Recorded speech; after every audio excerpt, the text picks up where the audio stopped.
Hi guys, welcome back to another video. My name is Jay, if you didn't already know, and today I'll be telling you guys all the tips and tricks I used to help me get into USC. As a first generation low income student, I don't have the resources or connections to get college help. So all the tips and tricks I used were either researched through TikTok or Google, or I asked for guidance from my high school counselors. I just want to preface that there's not a single way to get into a school. Colleges look for so many different types of students from so many different types of backgrounds to constitute their student body. So do not feel intimidated or superior after hearing my application process, because there is a bit of randomness that comes into play with the process. And I also just want to say that USC was not really a dream school of mine. And I don't really think dream school is that healthy of a mentality to have, but you know, my dream school was first Columbia and then UCLA. How did I end up at USC? You're just going to have to find out through this video. Alright, and some general information about me. I just finished sophomore year of college. So in high school, I was the class of 2022, and in college, I am now the class of 2026. And currently, I am a business major at Marshall, but I didn't originally apply as a business major. I actually applied as an ethnic studies / Asian American studies major. I'll get more into that later. All high school GPAs are calculated differently. Here is my high school GPA stats. I would say in high school, I was pretty competitive academically. I did full honors in IB. I was 5th in my class rank, I believe. And I had all A's from sophomore to senior year. I think this definitely helped my application, but honestly, I feel like most colleges, this does not include the Ivy Leagues or whatever. Colleges just look to see if you fulfilled their minimum threshold. So don't get too hung up about grades. I feel like admission officers just scan to see if you fulfill their minimum GPA or not. Also, I had B's and C's my freshman year. So if your freshman year was not too hot like mine, I honestly think that if you do better the following years, it actually kind of helps your application because it shows a trajectory. Also, they aren't evaluating you as a freshman, they're evaluating you as a senior. So keep that in mind. I didn't take standardized tests. I am actually a horrible test taker, so I kind of knew my limits with that one. Also, the major that I was applying to, I feel like I don't think you should look at SAT and ACT scores to kind of gauge your intelligence in ethnic studies. I didn't bother. And my high school only offered the IB program, so most of my exams were actually in my senior year, so I didn't really get to submit until after college acceptances were over. However, the one exam I took as a junior was IB Mandarin SL, which I scored a 6 out of a maximum 7. So for extracurriculars, my advice for extracurriculars is to have activities that are meaningful to you. Each extracurricular should have a purpose. I'll kind of explain that so you guys get a better understanding of what I mean, of what I did in high school. Freshman year, I actually did nothing. I didn't join anything. I think I was like severely depressed or something because I did not join any extracurriculars, or I literally had bad grades that year. Sophomore year, I started to kind of branch out a little bit. I joined ASB, which was the Associated Student Body Organization at my school. I also did class council. I also did poetry club. I also did track for a little bit, but I stopped after my sophomore year because my coach left and I love my coach too much. Junior year, we went into lockdown for COVID, so I had a little bit more time on my hands. I became vice president for class council. I became a Bridges leader, which is a club that helps transition new and freshman students into a high school environment. My friends started a club called United, which is a club that talked about social issues, and I was appointed as treasurer for it. And actually during this time, there was a lot of hate towards the AAPI communities because of COVID. So I actually co-founded a anti-Asian hate club at my school, and I served as the co-president. My senior year, I became class president for class council, and I also became the president for the peer tutoring organization. So I was still maintaining my co-presidency for the anti-Asian hate club that I started. I became vice president of the United Club, and the poetry club, and I also became director of clubs for ASB. So senior year is kind of where I started to have leadership positions and roles for each of my involvements. That kind of brings me to my next tip, which is to show dedication to your involvements. Colleges don't want to see that you're just a general member in a club, because that does not show leadership and dedication. Having these leadership positions, making significant work with them, is important to help boost your chances. I knew that, so that's why I applied to become cabinet for some of these clubs, because if I'm spending so much time in these activities, I want it to show properly and effectively in my application. Honestly, some of these clubs like poetry club, being class president, I was only really doing it to make my application stronger. I mean, it is kind of a bad mentality to have, but to me, I feel like this process was like a game that you can only play once, and my strategy was to maximize each possible aspect of me to get the best results possible. Some other non-traditional extracurricular activities that I did includes I did an internship program as a junior for UCSC, which is a national anti-hate messaging project. I also did this summer program that discussed inequity in the educational systems.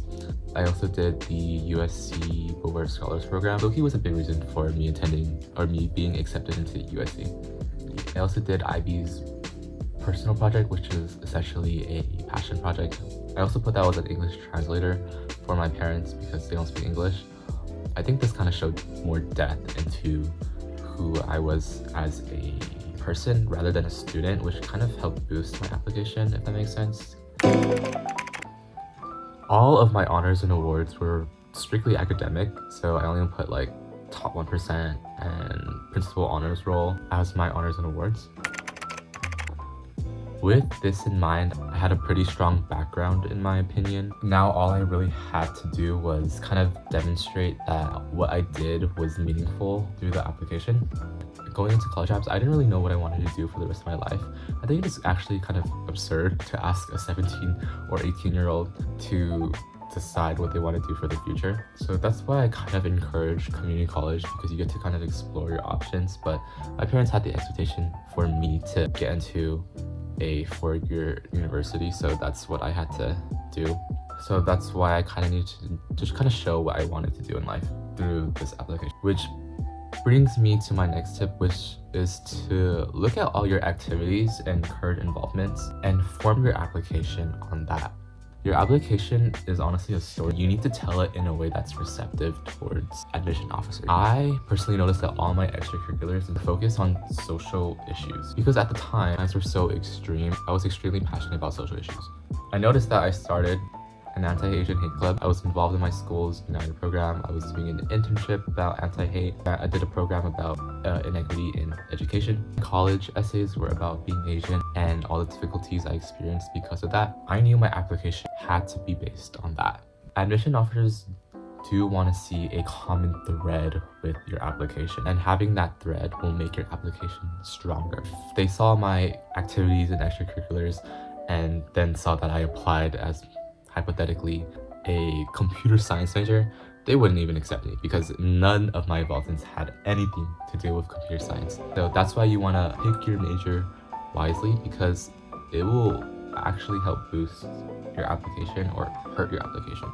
You should also be looking at your grades as well. If you per se want to major in math, but your math grades have been B's, B pluses, they might steer away from that. That was one other way I wanted to optimize my application, which was to make sure that my activities and majors correlated. And honestly, that does come with some deceit in a way, because yeah, I was passionate about these issues, but I honestly did not know what I wanted to do with my life. So my best bet was to get into a good college and then switch majors. I think at USC, I ended up switching majors about 5 times before finalizing it at business. Don't get too hung up on the fact that you have to stick to whatever major you initially applied as, because you can switch it. And obviously it is better to, initially apply for impacted majors like CS.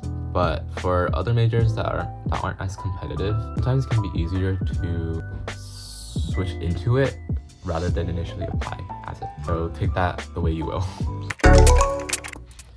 So with that strategy in mind, I ended up getting accepted into all the UCs that I applied to. I ended up getting accepted into Berkeley early with a potential scholarship, UCLA with a potential scholarship, UCI with a potential scholarship, and then UCSD, UC Davis, and UC Santa Barbara. I got accepted into Pomona College, which was a good shock for my college application process, to be honest. I applied to Columbia for early decision, got deferred, and then I got rejected. Also applied to Harvard, but I got waitlisted and then rejected.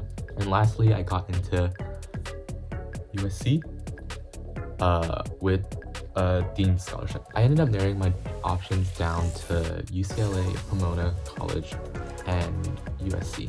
These were all pretty good schools, so my next criteria was money. I am not rich, so college debt was not really an option for me. I made this chart that I'll put over here.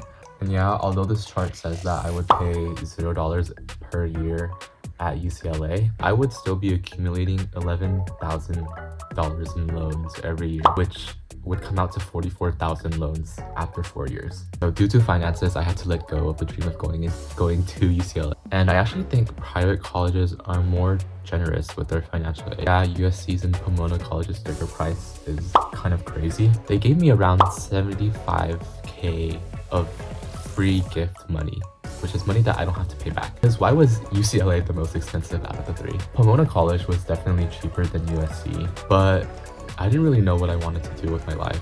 I felt like if I had admitted to Pomona, I would have had to stick in the ethnic studies route. However, if I chose USC, I would have more opportunities to explore different options. So that's why I committed to USC.